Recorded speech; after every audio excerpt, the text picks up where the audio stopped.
This is Rummy's Corner.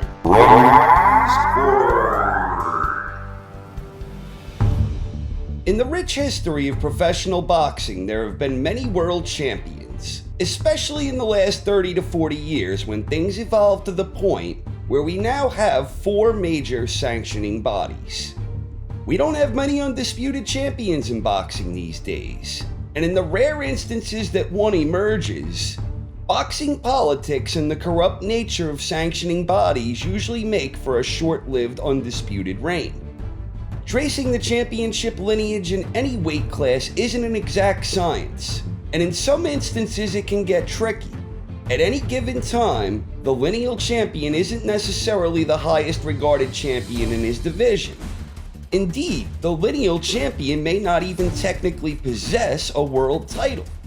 Even so, tracing the lineage of the man who beat the man, this typically tends to be a far more objective guideline than adhering to the ever-changing whims of any of the 4 alphabet bodies. And I think a really great example of this can be seen when tracing the heavyweight championship lineage. Back in the 1880s, John L. Sullivan, the Boston Strong Boy, he was considered boxing's first heavyweight world champion. So for our purposes here, everything began with Sullivan.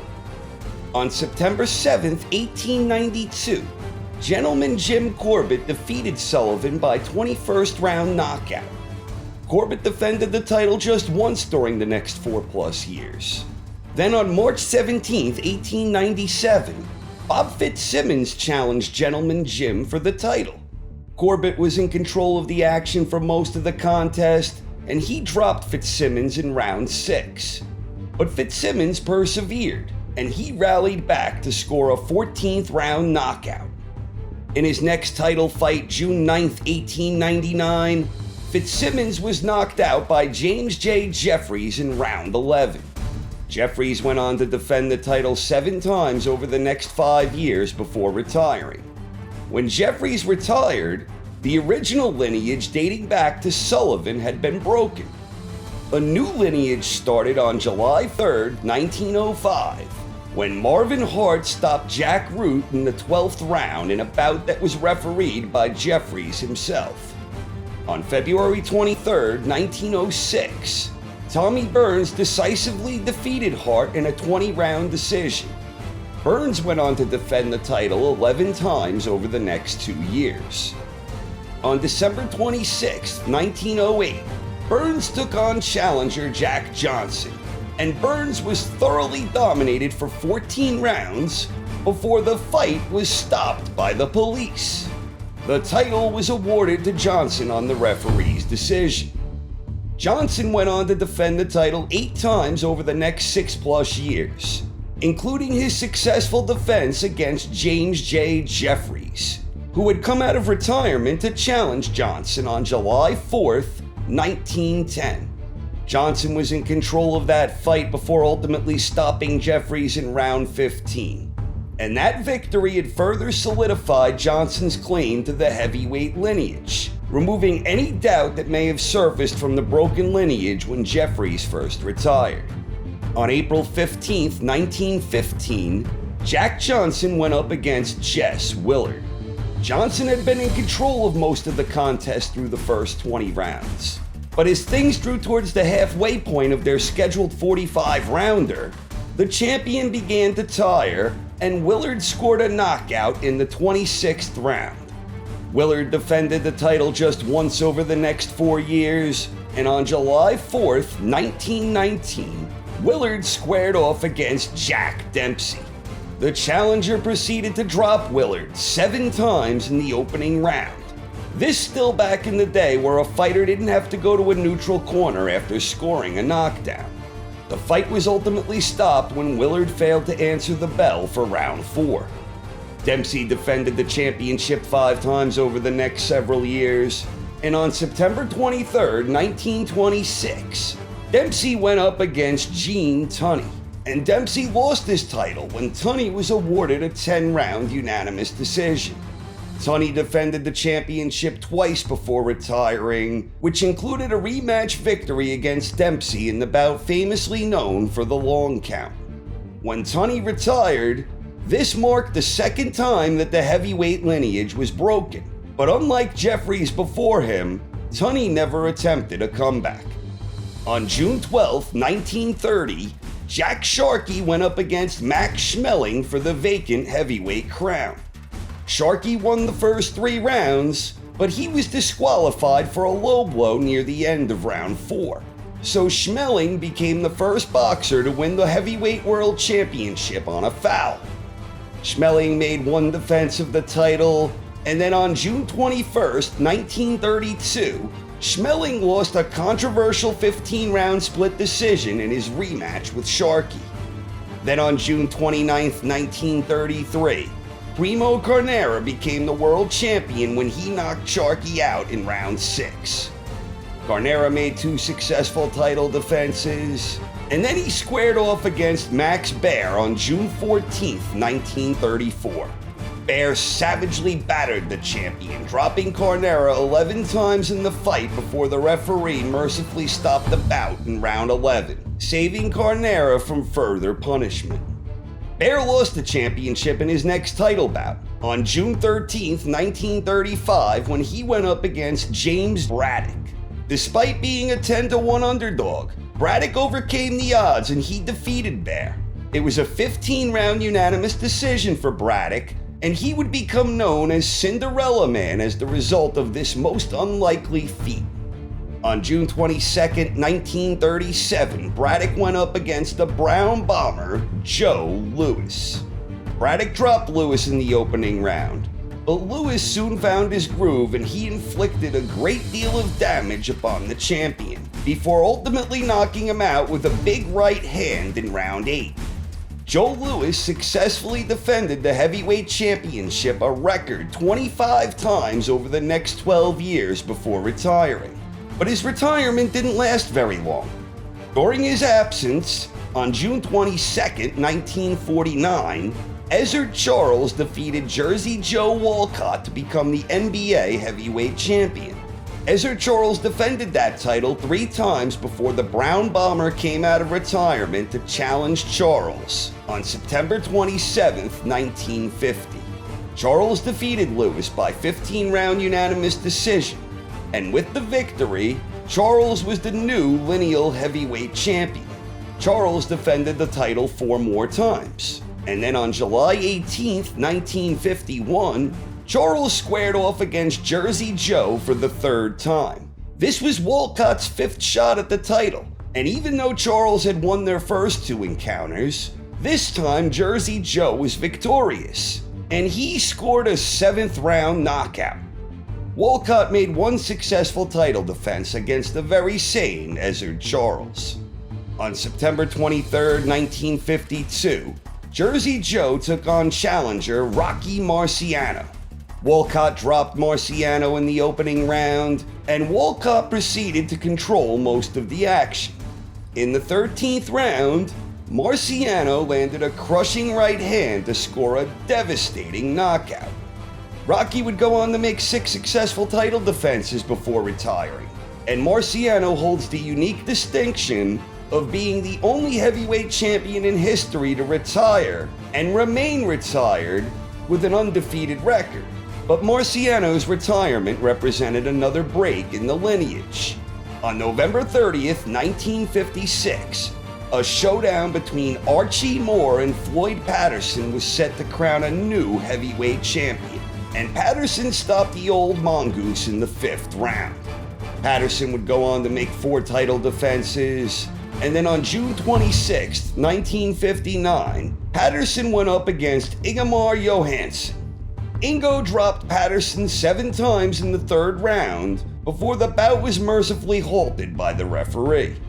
The following year on June 20th, the 2 of them had a rematch, and this time around, the much sharper Patterson was victorious, scoring a 5th round knockout. This meant that Patterson had become the first heavyweight to ever regain the championship. Patterson defended the title 3 more times, which included a rubber match victory over Johansson. On September 25, 1962, Sonny Liston challenged and defeated Floyd Patterson by 1st round knockout. Liston defended the title once, defeating Patterson in a rematch with an identical result. On February 25, 1964, Liston squared off against Cassius Clay. Liston was a big favorite going into the contest, but Clay controlled the action, and he won the fight when Liston failed to answer the bell for the 7th round. Clay would of course go on to change his name to Muhammad Ali, and Ali defended the title 9 times before losing his boxing license. By the time Ali was once again granted a boxing license, Joe Frazier had defeated Jimmy Ellis for the vacant title. On March 8, 1971, Muhammad Ali faced Joe Frazier in the fight of the century. It was a unique situation in the sense that, at this point in time, because of the circumstances, Ali and Frazier both sort of held legitimate claims to the lineage. Frazier dropped Ali in round 15, and Smokin' Joe was awarded a 15-round unanimous decision. Frazier would defend the title twice after this, and then on January 22, 1973, Frazier was overwhelmed in a brutal display of power from Big George Foreman.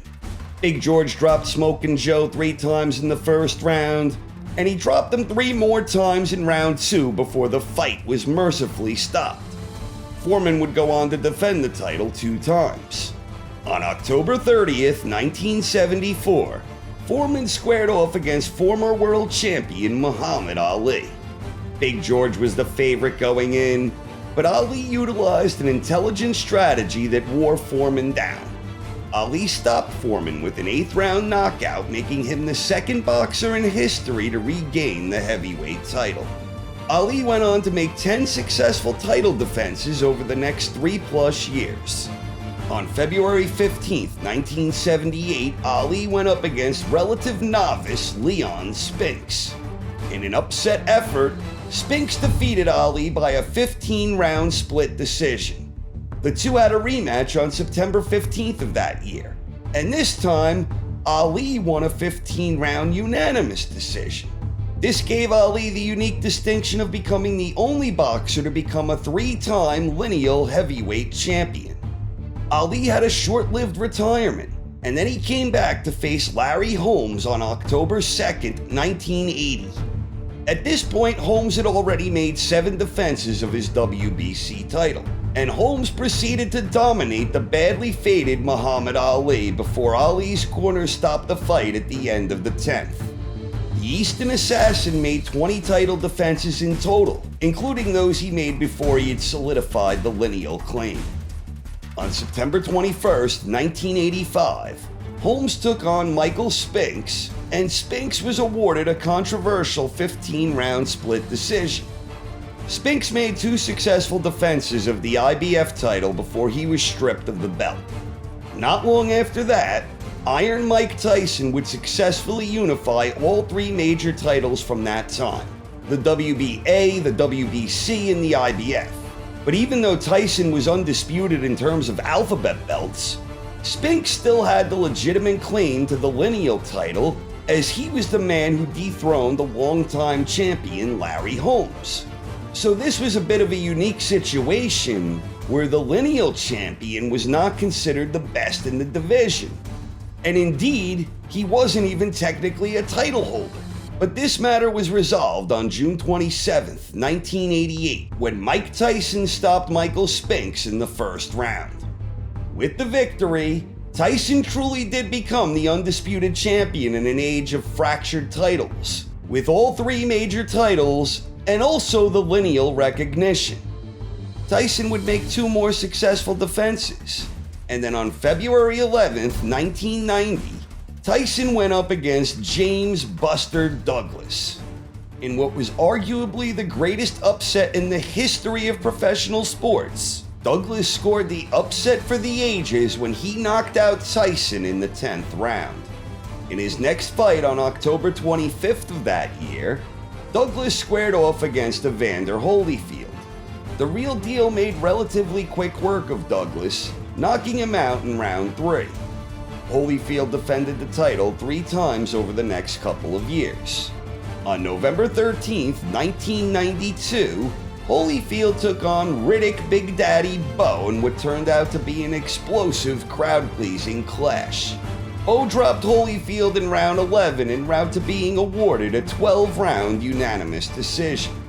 Bo made 2 title defenses. Then he had a rematch with Holyfield on November 6th, 1993. This fight was known for the infamous Fan Man incident, and Holyfield edged out Bo with a razor-thin majority decision. This marked Holyfield as the 3rd boxer to ever regain the heavyweight championship, joining the company of Patterson and Ali before him. On April 22, 1994, Holyfield fought Michael Moore. Holyfield dropped Moore early in the contest, but Moore persevered and proceeded to win a majority decision. On November 5th, 1994, Michael Moore faced former heavyweight world champion Big George Foreman. It had been more than 20 years since Foreman lost the title to Muhammad Ali, and at 45 years old, few observers were giving Foreman much of a chance. But Big George defied the odds, and despite losing big over the first 9 rounds, Foreman landed his money punch in round 10 and knocked Moore out. Foreman had become the oldest heavyweight champion in history, and he also became the 4th boxer to regain the heavyweight championship. When Foreman faced Shannon Briggs on November 22, 1997, Foreman no longer had the WBA and IBF versions of the titles he had won from Moore, but he was still the Lineal champion. Briggs was awarded a controversial 12-round majority decision against Big George. So this was another unique situation where Shannon Briggs had the claim to the Lineal title, despite not being recognized as a champion by any of the major sanctioning bodies. On March 28, 1998, Briggs challenged WBC heavyweight champion Lennox Lewis. It was an exciting battle that saw Lewis hurt early in the bout, but Lewis persevered, and he proceeded to drop Briggs 3 times en route to scoring a 5th-round stoppage victory.